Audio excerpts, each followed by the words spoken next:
Hi, and welcome to Creepy Crime Story, where the darkest truths aren't imagined, they're real. Here's the case file start, not a campfire tale. A first-year UNC student, Faith Danielle Hedgepeth, 19, is alive on the evening of September 6, 2012. By late morning, September 7th, officers are inside apartment 1502, Hawthorne at the View, documenting a crime in a small, tidy bedroom. The door shows no forced entry. On the bed, a fast food bag with a handwritten message in block letters. In a place like Chapel Hill, murders aren't just crimes, they tear at the fabric of a campus town. From a law enforcement perspective, the clock is the backbone. It begins with movement on camera, not rumor. At 2:06 a.m., 09/07/2012, Faith and her roommate are recorded leaving the Thrill on East Rosemary Street. The ride back is unremarkable. Around 3:00 a.m., account activity indicates Facebook access from the apartment. 3:40 to 3:43 a.m., text messages leave Faith's phone. After 3:43, there is no further outgoing activity from her device until discovery, a negative interval that matters. A neighbor later places 3 heavy thumps in roughly this window. At 4:25 a.m., the roommate leaves the unit and states the front door was left unlocked. That detail will anchor the absence of forced entry when officers arrive hours later. Lawful entry by first responders occurs late morning, about 11:00 a.m. This is not a dramatic breach, it's a controlled response to a 911 call. Patrol secures the apartment, initiates a scene log, and triages the space. The disturbance is localized: bedroom impact zone, bedding contact, adjacent wall area. The rest of the unit presents as relatively undisturbed. Within minutes, the office of the chief medical examiner is notified, and the chain of custody begins. Officers preserve obvious items pending warrants and forensics: the handwritten bag, a liquor bottle found out of place, and any substrates likely to retain biological transfer. The mandate here is simple: fix time, lock perimeter, and avoid contaminating later lab work. Faith's identity, age, enrollment status, and living arrangement are confirmed through standard records and witness verification. Next of kin notification proceeds through university and local channels, not the news cycle. The goal is to reduce noise. Only the timeline and verifiable anomalies drive early decisions. Investigators do not speculate about motive, relationships, or suspects. They document, they measure. They mark who crossed the threshold, when they entered, why they entered, and what protective gear they wore. Every signature on the log will match a piece of evidence later. The timeline closes Chapter 1 as tightly as it opened. 2:06 a.m., 09/07/2012. Club exit on CCTV. 3:00 a.m. Facebook access from the residence. 3:43 a.m. Text from Faith's phone. Device goes dark after 3:43. Negative evidence. 4:25 a.m. Roommate departs. Door left unlocked. 11:00 a.m. 911 call. Officers respond. Scene secured. There's a reason investigators like clocks. People can misremember, but devices and building entries don't have feelings. If anything in the hours ahead doesn't align with these anchors, it will be tested against them, without exception. With time and perimeter fixed, the case shifts from a controlled room to a controlled lab. The body becomes the scene. The scene is sealed. The work shifts to controlled light and paperwork. At the office of the chief medical examiner in Raleigh, technicians document every transfer from the apartment: sealed clothing, bedding sections, swabs, and trace envelopes. Chain of custody is initiated in writing and electronically: bag numbers, barcodes, initials, timestamps. Nothing moves without a signature. Nothing opens without 2 sets of eyes. In towns like Chapel Hill, murders aren't just crimes. They tear at the fabric of a campus community. The lab's job is to speak only in measurable facts. Intake begins with identification by legal means, then photography. The external exam logs condition, injuries, and any trace that may be dislodged by handling. Fingernails are clipped or scraped into sterile containers. Scalp and pubic hair combings are collected for transfer evidence. Oral, vaginal, and anal swabs are taken in sequence for a sexual assault kit. Each tube is labeled before it moves an inch from the table. Cotton goes to paper envelopes. Paper breathes. Plastic can trap moisture and degrade. The order matters. Preliminary documentation notes blunt force head trauma, impact consistent with a heavy object striking bone. The description is technical: location, size, directionality, associated abrasions, and underlying fractures. There is no speculation about motive or weapon here. The morgue describes force, not intent. Internal exam progresses with standard Y incision and skull opening. Hemorrhage patterns and fractures confirm that the fatal mechanism is craniocerebral injury. The language is plain because it has to stand in court. Toxicology is drawn before embalming or extended storage. Blood tubes with preservatives, vitreous humor for electrolytes, urine if available, and bile when needed. This case doesn't lean on intoxicants to explain anything. The purpose is exclusion and context. If toxicology is neutral, it removes distractions later. If it shows alcohol or medications, the numbers will be expressed in ranges and compared to known effects, not narratives. The sexual assault kit is prioritized. Swabs are air-dried, sealed, and handed off to evidence control for the state lab. The clothing, garments, undergarments, and bedding are taped for trace and examined for transfer patterns. Biological screening uses presumptive tests for blood and semen before confirmatory analysis. A male DNA profile is generated by short tandem repeat (STR) testing from the sexual assault kit. That profile becomes a durable reference. According to the record, it is preserved and compared in later years. There is no public indication of an immediate CODIS hit at the time. That is not unusual. Profiles can sit for a long time, waiting for the rest of the case to catch up. Microscopy reviews hair shafts for root tissue and treatment. Fibers are cataloged by color, cross-section, and polymer type when possible, with destructive testing delayed until comparison samples exist. Adhesive lifts from exposed skin can trap particulates, glitter, dust, plant material that may link a suspect or location. Those lifts go to slides labeled with body map diagrams that will later orient a jury to where each trace was found. The morgue's role in time of death estimation is careful. Stomach contents, core body temperature at pickup, ambient conditions at the apartment, and lividity patterns are recorded, but the call remains a window, not a precise minute. In this case, the medical estimate aligns with the overnight hours bracketed by the timeline already fixed by cameras and device activity. The pathologist notes the alignment and moves on. The data aligned too cleanly. Sometimes that was the problem. When clocks, calls, and physiology all point the same way, investigators must resist overconfidence and keep testing the edges. Packaging is standardized for trial integrity. Each envelope is labeled with case number, item number, and who sealed it. If any item is to be opened later for defense testing, the seal line itself becomes evidence. A second seal is applied after reclosure, with initials and date. That dual seal history will matter if testimony challenges contamination or chain of custody. The morgue anticipates that challenge and builds the answer into the paperwork. Before release back to investigators, the pathologist issues a preliminary cause of death statement: blunt force head trauma. The manner is homicide. The language is restrained because a courtroom values precision over emotion. Separately, a notice confirms that a male STR DNA profile has been developed from sexual assault kit material and/or other biological substrates connected to the victim. Those references are cross-listed, so later comparisons, whether to known individuals, elimination samples, or new arrestees, can be documented without reopening the original seals. There is a human dimension to this work that never leaves the room. A 19-year-old student, a family waiting for official words, and a campus that will remember the date more than the science. But the lab cannot deliver comfort, it delivers clarity. If this case is going to move, it will move on the strength of measurements, injury mapping, trace collections, and a DNA profile that will either match someone or exclude them forever. Science doesn't accuse, it narrows. And narrowing is how cases survive the years between a scene and a trial. With cause of death established and biological evidence preserved, examiners re-enter apartment 1502 with a new checklist, collect what the autopsy says to collect, and test every place the body said to look. Investigators return to apartment 1502 with the autopsy priorities in hand. The objective is narrow: document entry points, recover itemized traces, and preserve anything that can be matched to the injuries in the male DNA profile identified at the lab. This is not about theory. It is about surfaces, substrates, and sequence.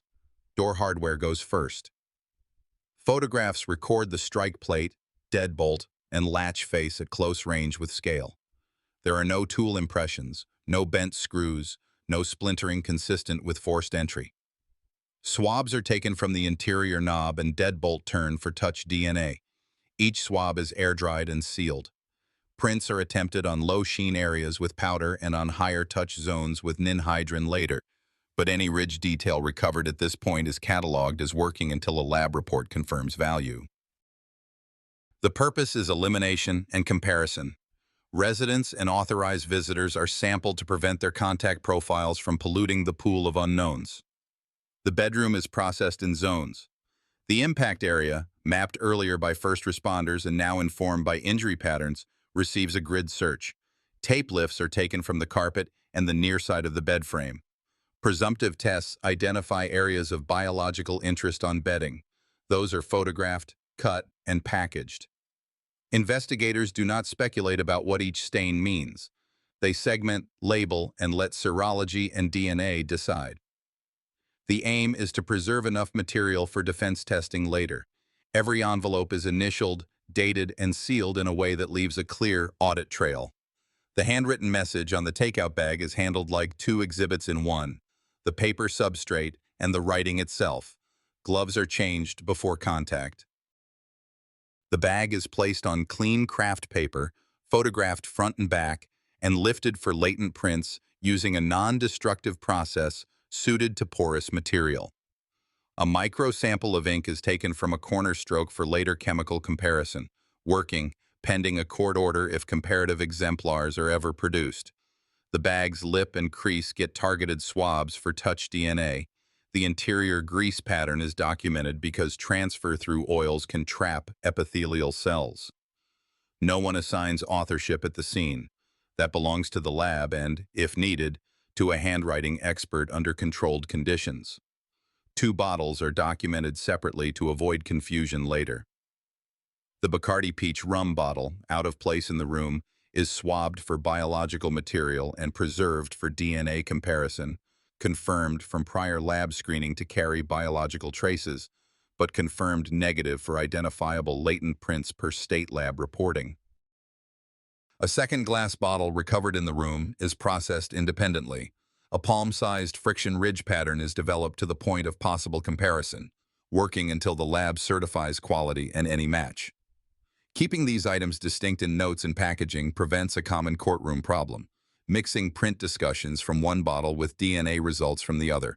Lighting is controlled, and oblique light is used to look for swipe, wipe, or drag artifacts that could imply movement. Where transfer suggests contact from standing height toward the closet side, small cuttings and tape lifts are taken for potential secondary DNA. Bathroom door frames and threshold edges receive swabs at measured intervals. One small stain on a frame, previously flagged for later testing, gets an additional sterile control swab from an adjacent clean area to protect against false positives. Everything that touches those frames is logged by badge number and time. The living area and kitchen are photographed to show relative lack of disturbance outside the bedroom. Still, high-touch points, sink handles, fridge pulls, light switches receive quick latent and DNA collection because offenders move through rooms, even when they focus their activity in one.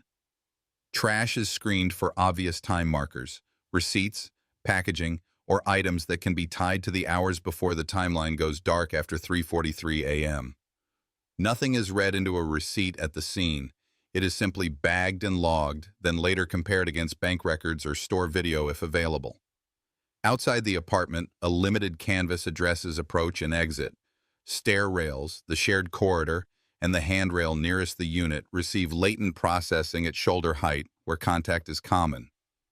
Doorbell-style cameras are not widespread in 2012, but investigators check for building security cameras in nearby private systems, working pending returns. Vehicles parked close to the unit are documented by plate and position. If a lawful nexus is established later, they can be processed. Until then, officers do not over-collect. In a case that may live or die on trace, restraint is part of integrity. Neighbor contact focuses on time cues. If anyone kept irregular hours, that information is documented alongside the 3 thumps reported earlier. But the interview details are held for formal statements, not scene notes. Anything that could bias the processing, opinions about visitors, rumors about arguments, is kept out of the evidence narrative. The scene file remains technical. By late afternoon, the itemization is complete. The evidence log shows distinct entries for door hardware swabs, bedroom cuttings, tape lifts, the bag, substrate and DNA swabs as separate items, the Bacardi bottle, biological swabs, and the second bottle, latent prints. Packaging is redundant by design. Seals are readable, initialed, and aligned to open on one edge so the defense can examine the seam later without damaging labels. Documentation highlights where findings are confirmed, biological presence on the rum bottle, and where they are working, latent pattern on the second bottle, substrate and ink analysis on the bag, door and frame touch DNA. Nothing in the notes gets ahead of what a lab can prove. If there is a single theme to this pass, it is clarity. Separate similar items, avoid conclusions on the floor, and preserve volume for everyone to test later. The investigation earns credibility here, long before anyone testifies. The room work is done. Now the clocks on cameras and carrier logs have to line up. In 2012, that means practical tools, club CCTV, call and text records, and cell site sectors. There's no app tracking, no Find My. Investigators request subscriber information, call detail records, and tower sector data under warrant, then sequence every hit against what we already know from the lab and the scene. The goal is narrow. Define where the victim's phone likely was when the night quieted, and who, if anyone, reached out or was nearby when the crime window opened. Video confirms the pair leaving a downtown nightclub in the early morning hours. The timestamp is clean, the camera stable, and the exit angle matches what you'd expect from a short walk to a parked car. That movement is the last time a lens sees the victim alive. Back at the apartment, routine account activity registers near 3 o'clock. It's a small but important marker, a living user interacting with a device inside a space that would later be sealed. After that, text traffic logs close the gap. Outgoing messages from the victim's handset are recorded between 3:40 and 3:43 a.m. Delivery metadata are preserved by the carrier. Content isn't the point here. Time is. Then the phone goes quiet. No more outgoing calls, no more texts from that device until late morning when the police response begins. That negative interval matters because it trims the hours investigators need to defend in court. When a timeline is built from mechanical sources, you don't have to imply anything. Silence is its own entry in the log. On the call detail side, you rarely get a street address in 2012. You get tower and sector, sometimes with azimuth and beam width. For a residential complex off Old Chapel Hill Road, it's enough to show that in those early hours, the handset is interacting with infrastructure that realistically serves that area. If the same number had roamed sectors consistent with downtown after 3:43 a.m., that would be visible. It didn't. If it had lit up on a highway sector at 5 a.m., that would be a problem for the room-based reconstruction. It didn't. The data align with a scenario where the phone stays put, and staying put is consistent with the apartment being the focus. Investigators also sweep the usual dead ends because they matter later in court. There is a widely discussed early morning voicemail clip, captured around the time the victims were out, that is treated as preliminary and contested in open sources. Its timestamp places it during the nightclub window, not in the apartment interval, so it can't be used to anchor post-return events. It's logged, preserved, and kept out of the core proof chain. Clean lines survive cross-examination. Questionable timestamps don't. Every number that hits the victim's phone near the dark interval is cataloged. Known associates are eliminated or documented. Numbers without subscriber names go to additional subpoenas. Investigators look for patterns that don't require guesses. Repeat attempts from the same contact, a spike of short calls, any call that pairs to a tower nowhere near the apartment complex during the relevant window. When you build cases on behavior, small consistencies matter. Who checks in, who doesn't, who sends a message that never gets answered. Financial and transit checks run alongside the digital sweep, but with limited scope. If a same-night purchase tied to the apartment had been documented publicly, it would live here. Nothing in the public record confirms a definitive late-night receipt that moves the clock. That absence helps the investigation avoid narrative traps. This chapter's value is to lock the window, not to force a motive into it. Because building-wide cameras were limited then, investigators canvassed for any private feeds that might have caught entrances, parking areas, or the corridor leading to the unit. When available, those returns are time-stamped and compared to the carrier data. If a time-stamped clip showed unknown movement near the door during the phone's dark interval, it would be a high-value lead. If the canvas comes back thin, the carrier record still holds the line. The handset doesn't leave. The geography stays consistent. Downtown cameras place the start of the overnight sequence. The carrier shows the handset interacting with infrastructure serving the apartment after the return. The phone's silence begins at 3:43 a.m. and stays in place until the late morning response. That map does not accuse anyone. It constrains opportunity. When you layer it against the autopsy window and the scene's quiet anomalies, the overlap is tight enough to justify the next steps: formal interviews, elimination prints, and voluntary swabs, without turning this into guesswork. A short editorial note for anyone following along. Digital evidence isn't dramatic when it works. It's a spreadsheet of times and towers that either contradicts a story or it doesn't. Here, it doesn't. The absence of buzz after 3:43 a.m. is the most humane line in the report. It reminds you that harm often happens between messages. The clocks are set. Now words have to meet them. Detectives begin with the people who can anchor known minutes. The roommate sits for a recorded interview and describes returning to the apartment after the club, routine late-night activity, and leaving around 4:25 a.m., with the door left unlocked. That claim is tested, not taken on faith. Carrier records show her calls around the same window. The victim's handset logs outgoing texts between 3:40 and 3:43 a.m., and then goes quiet. The roommate's account does not introduce any device activity that contradicts the silence. When the interview turns to what the bedroom looked like earlier that night, she is cautioned not to speculate. Investigators already photographed the room and are not asking her to explain it. Her timeline remains consistent with the technical record and is cataloged as working until all statements are complete. A friend who arrives late that morning provides the narrowest account possible: entry, shock, the 911 call, and basic observations that match what officers documented within minutes. Detectives avoid leading questions. What matters is the location of people, the order of actions, and whether any detail strays from what was written at the door.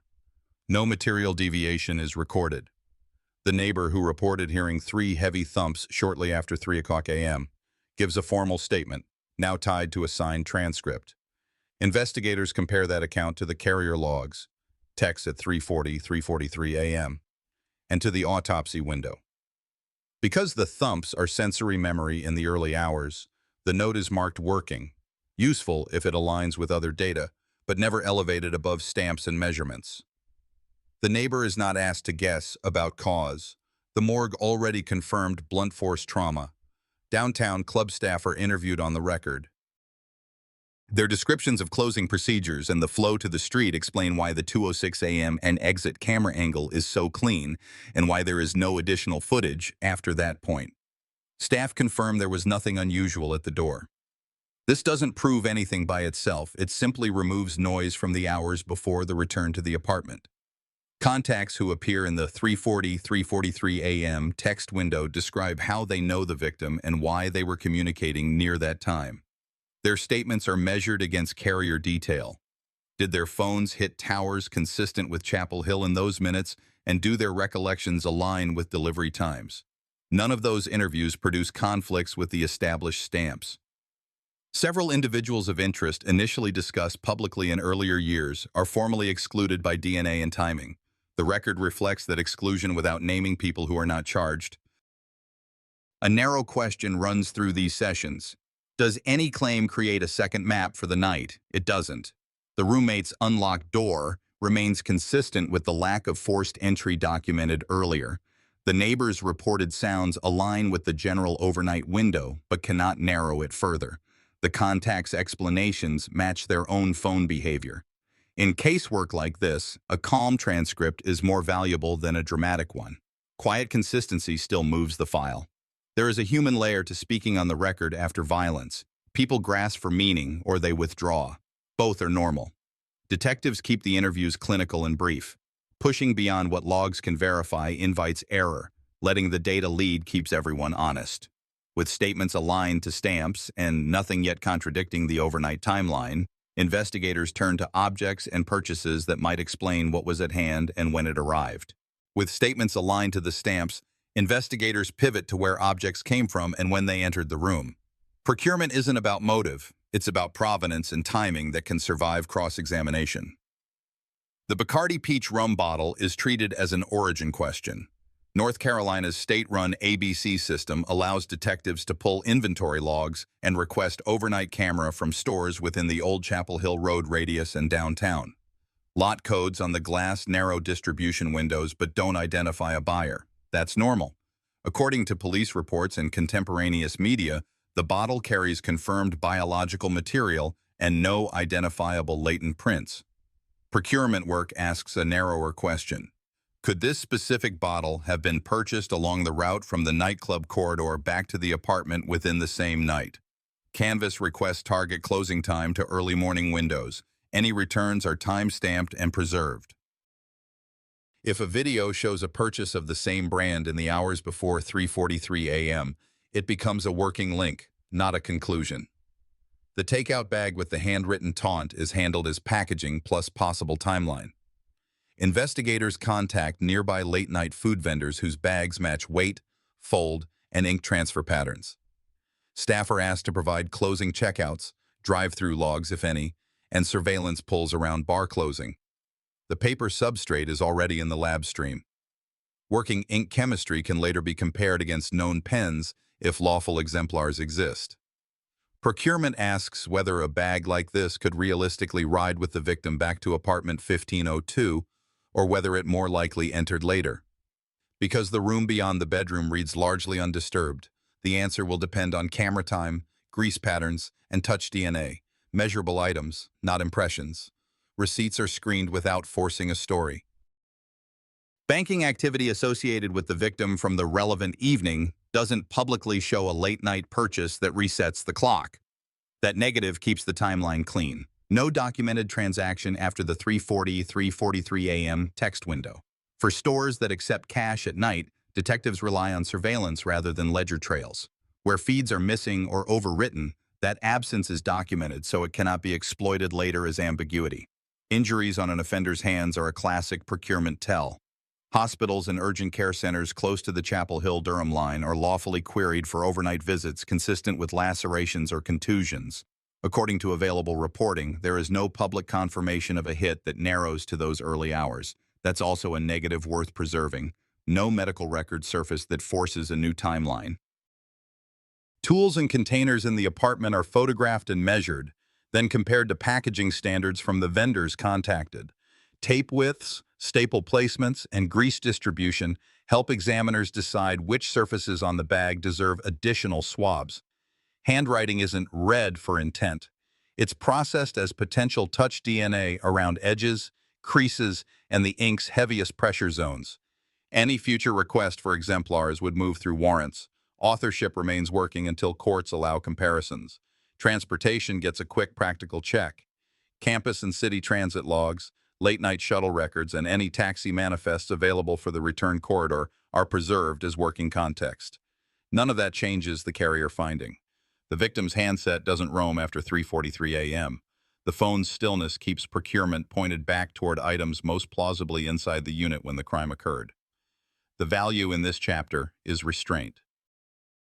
Investigators ask what could be proved on paper or video, what could be tested on fiber or ink, and what should not be claimed at all. In a case built to last, not saying more than the record supports is its own form of planning. The evidence now has to clear the bar from suspicion to probable cause. Prosecutors start with what can be carried into a courtroom without collapsing under challenge: a preserved male DNA profile from the sexual assault kit, a narrow opportunity window bounded by digital silence after 3:43 a.m., scene anomalies consistent with access through an unlocked door, and statements that do not create an alternate route out of the apartment complex. According to police reports and contemporaneous media, state lab comparisons ultimately identify a named person as a potential source of the male profile. That scientific linkage, handled with documented chain of custody and peer-reviewed methods, becomes the spine of charging. Chapel Hill police work with the North Carolina State Bureau of Investigation on DNA analytics and with the Orange County District Attorney on warrant language and charging options. When officers move, they do it with paper. Search warrants to collect elimination samples, seizure authority for comparative DNA, and follow-on orders for devices, vehicles, or residences if there is a legal nexus. Each affidavit ties the ask to measurable facts, timestamps, sector data, and lab findings, and avoids narrative motive. The theory is simple. Biology places the contributor in intimate contact with the victim during the homicide window. The timeline and scene narrow when that contact could have occurred. Nothing in the logs, statements, or geography points to consent or later departure. Interagency support extends beyond the lab. The FBI provides consultative assistance on forensic workflows and database strategy when requested. CODIS policy and hit confirmation protocols are observed. The Attorney General's office is briefed on complex evidence issues that could surface in pretrial motions. Victim witness services coordinate with the family to manage notifications and protect privacy. A public reward, reported in earlier years, remains part of the posture. But once a DNA-supported identification exists, community tips move from broad appeal to targeted follow-up. Charging documents reflect that posture. The lead count is first-degree murder, with sexual assault-related counts added as prosecutors refine the theory in consultation with the lab and the medical examiner. According to filings described in open sources, additional charges and motions are entered across 2024-2025 as both sides position experts and discovery. The government's brief ties cause of death, blunt force head trauma, to contemporaneous sexual assault evidence and the tight digital window. The defense is expected to question collection, storage, and comparative methodology. That is the posture the state anticipates, so the paperwork is written as if every line will be read aloud under oath. Arrest logistics are handled with quiet choreography, containment, advisement, and preservation of the arrestee's condition for later claims about injury. Transport logs are kept as carefully as evidence logs. If a buccal swab is obtained under court order, its chain begins immediately and is routed to confirm the earlier match under blind or semi-blind lab conditions consistent with policy. No one leans on public speculation. The file speaks through records. This is where crime work becomes administrative endurance. Teams compile disclosure indices, certify lab methods, and calendar every hearing where admissibility could be tested. Interagency calls these months the long hallway.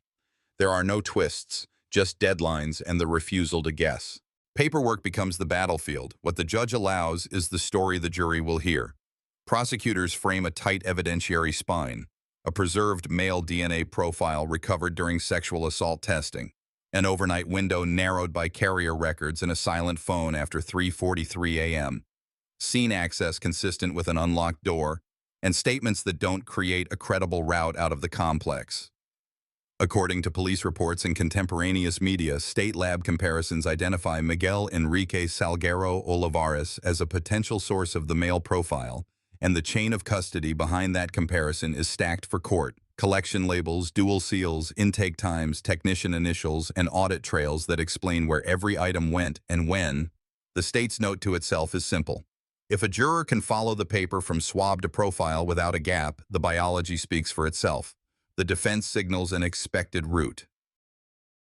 They press for discovery of bench notes, reagent logs, and stochastic threshold settings from the DNA lab.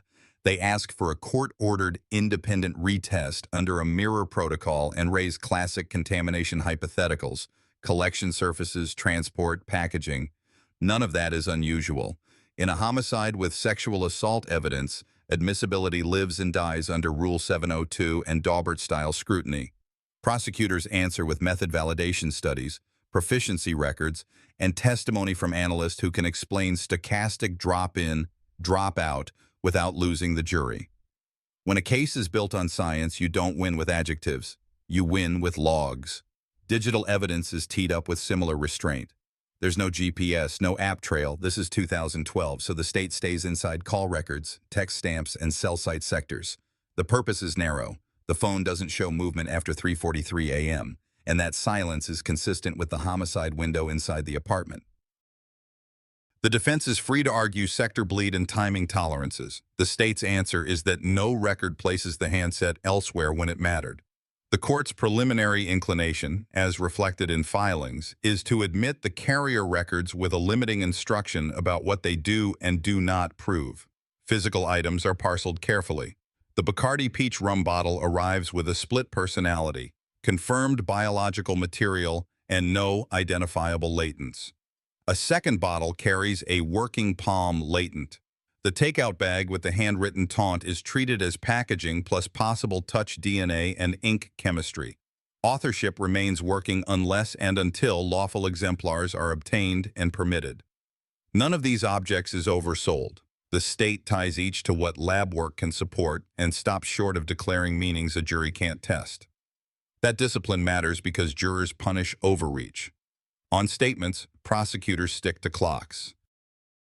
The roommate's account of leaving around 4:25 a.m. with the door unlocked is consistent with the lack of forced entry. Club staff confirmed the known exit earlier in the night. Message contacts in the 3:40–3:43 a.m. window align with carrier delivery times.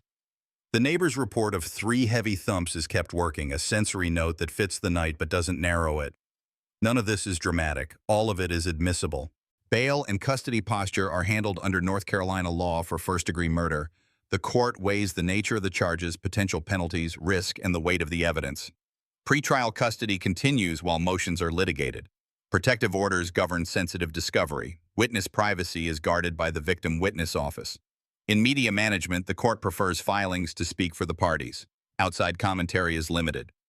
The prosecution lists anticipated expert areas: DNA, serology, pathology, cell site analysis, handwriting, ink chemistry if permitted, and prepares voir dire on methodology, not personality. Reports have projected a large expert slate at trial. The scheduling mathematics alone make it a long haul. From a community standpoint, the college town reality never changes. In places like Chapel Hill, murders aren't just crimes. They strain the ordinary ties that make a campus and its neighborhoods feel safe. That's why the file stays clinical. Where the record is strong, it's shown. Where it's uncertain, it's labeled preliminary or working. The integrity of the process is part of the answer the family and community are owed. For viewers who follow this kind of work, the lesson is not theatrical. Good cases survive because teams resist the urge to guess. Chain of custody is boring right up until the moment it saves a conviction. Carrier logs are dry until they prevent a theory from drifting off site. A quiet transcript is better than a sensational one that breaks under the first question. When I look back on Faith's story, what stays with me is not only the crime itself, but the silence it left in a community that once felt safe.